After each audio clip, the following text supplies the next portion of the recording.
Most people who struggle financially aren't reckless. They studied, they got a job, they pay their bills on time, they don't gamble, overspend wildly, or make obviously bad decisions. And yet, wealth never really shows up. Not dramatically, not securely, not in a way that creates real freedom.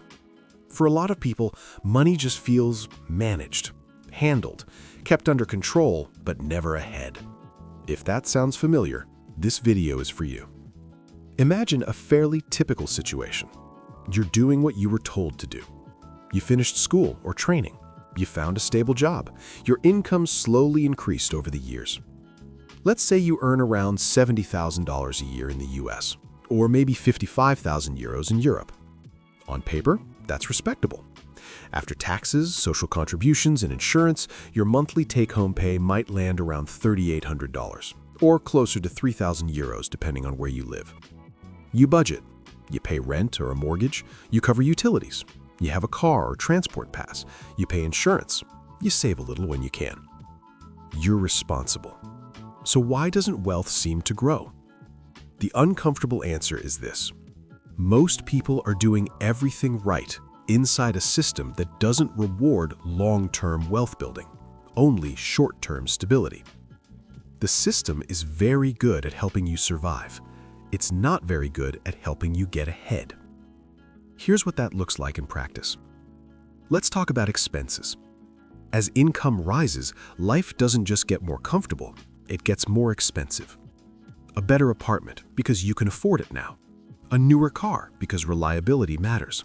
Slightly nicer clothes because that's what professionals wear. More subscriptions, more convenience, more fixed monthly commitments. None of these decisions feel irresponsible.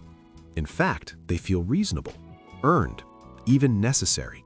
But together, they quietly lock in your future income. Here's a simple example. You get a raise. Let's say it adds $400 a month after tax. Instead of that money creating margin, it gets absorbed. Higher rent, higher car payment, higher lifestyle baseline. Within a few months, your monthly breathing room looks almost exactly the same as before. You're earning more, but your flexibility hasn't changed. And flexibility is what wealth actually feels like. The mistake isn't spending money. It's building a life where most of your income is already spoken for. Because once fixed costs are high, everything becomes fragile. A job change feels risky. A break feels expensive. An unexpected expense feels stressful. You're not poor, but you're dependent. And that's the part people rarely talk about. Psychologically, this makes sense. Humans adapt extremely fast to better conditions. A nicer apartment stops feeling special within weeks. A new car becomes normal almost immediately. Comfort resets your expectations. But wealth doesn't adapt. It compounds slowly. So while your lifestyle upgrades feel instant and deserved, the financial trade-off stays invisible for years. Most people don't experience this as bad decisions. They experience it as adulthood. Now let's look at the math most people never see clearly. A $500 monthly car payment doesn't feel dramatic. It feels manageable. But over 5 years, that's $30,000, often spent on an asset that loses value. If that same amount had stayed flexible, invested, saved, or simply not committed, the long-term difference isn't small.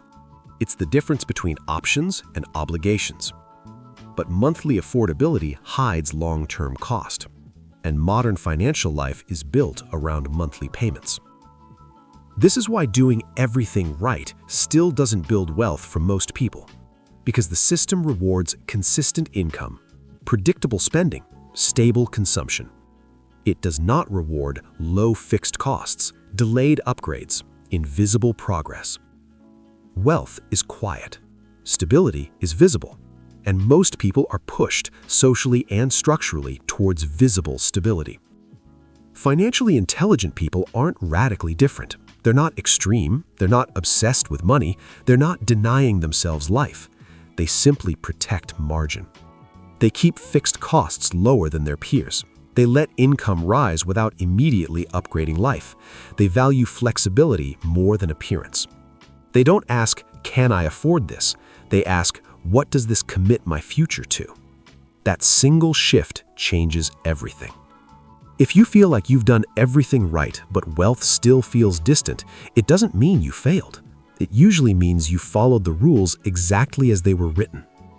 Understanding that doesn't fix things overnight, but it changes how you see money. And once you see the system clearly, you can start making decisions that serve you, not just your lifestyle. If this perspective helped you think more clearly about money, you can subscribe to the channel.